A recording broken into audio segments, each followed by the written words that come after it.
Cette image insolite dans Paris, c'était la nuit dernière devant la gare Saint-Lazare, un drone pour nettoyer la lentille de la gare. La RATP expérimente cette nouvelle méthode de nettoyage, un nettoyage plus rapide et moins cher et plus respectueux de l'environnement avec une consommation d'eau minimale. Denis Tanchereau avec Mathieu Caillot.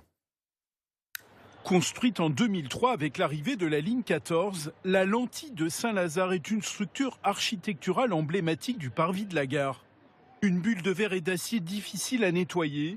La RATP innove avec une méthode peu commune, le lavage du verre à l'aide d'un drone.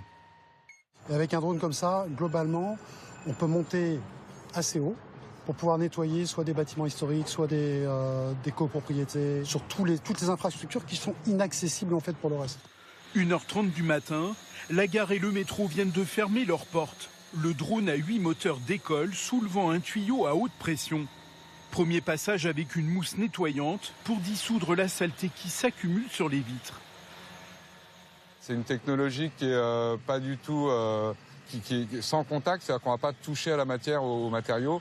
On va s'affranchir de tout échafaudage, de nacelles et d'installations coûteuses et lourdes.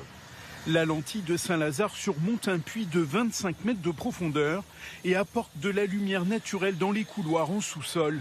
Une bouche de métro qu'il faut nettoyer tous les 6 mois, habituellement avec une équipe de cordistes. Le traitement classique, tel qu'il se fait actuellement, se fait sur plusieurs nuits. Là, on pense qu'entre 2 ou 3 heures, ça devrait être terminé. On espère en utiliser moins d'1 mètre cube d'eau pour nettoyer la lentille.